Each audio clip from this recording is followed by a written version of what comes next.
আজ প্রথম গরু গোশত দিয়ে কাচ্চি রান্না করেছি। গোশতটা এত সফট হয়েছে খেতে খুবই। আসসালামু আলাইকুম এভরিওয়ান, সবাই কেমন আছেন? আশা করি ভালো আছেন। আমিও আলহামদুলিল্লাহ আপনাদের দোয়ায় অনেক ভালো আছি। And welcome to Emily's daily life another blog. অনেকদিন পরে বড় একটি ভিডিও নিয়ে হাজির হয়ে গিয়েছি। ইনশাল্লাহ এখন থেকে অ্যাক্টিভ থাকবো।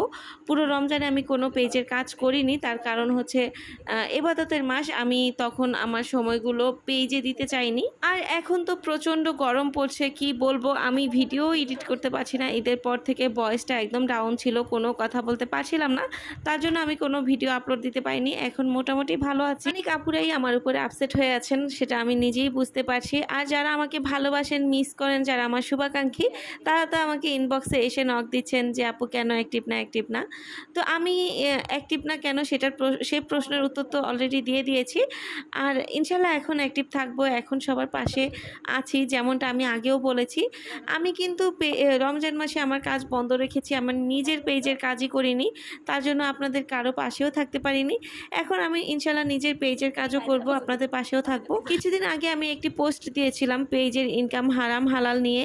তো ওইখানে অনেক আপুরাই কোশ্চেন করেছেন, কারো অ্যান্সার আমি দিতে পারিনি, কারণ আমি নিজেই আপসেট ছিলাম। আমি পেজটা অনেক চিন্তা ভাবনা করে ওপেন করেছি, যেহেতু এত পরিশ্রম করছি, সময় দিচ্ছি, অবশ্যই ইনকাম করার ইন্টেনশন আছে এবং 100% হালালভাবে।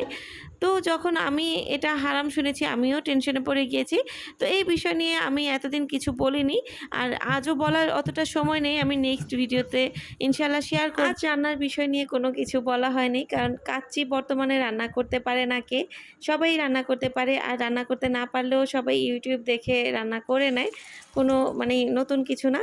আর কাচ্চি রান্না করার যে মশলাগুলো, সেগুলো আমি ঘরেই তৈরি করে নিয়েছি, তা দিয়েই করছি।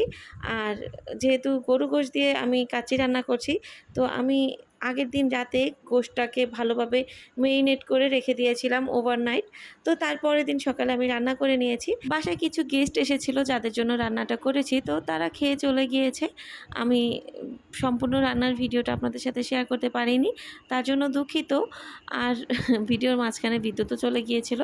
আমি এখানে পায়েস করেছিলাম, আর করেছি গরু গোশত দিয়ে কাচ্চি, আর কাবাব করেছিলাম। তো সব কিছুই মোটামুটি শেয়ার করেছি আপনাদের সাথে। পায়েস যেহেতু আমি চিনি খাই না, চিনি জাতীয় কোনো কিছুই খাই না, তো অল্প একটু পায়েস নিয়েছি জাস্ট আপনাদেরকে দেখানোর জন্য।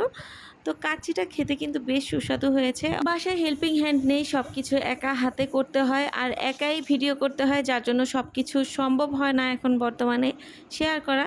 আশা করি আপনারা সবাই বুঝতে পারবেন আমার কষ্টটা। তো আপুরা যারা রাগ করে আছেন, তাদের রাগ করার কোনো কারণ নেই, এখন আমি আছি, ইনশাল্লাহ পাশে থাকবো। আপনারা যারা আমাকে সাপোর্ট করেছেন, তাদের আমি অবশ্যই সাপোর্ট করব।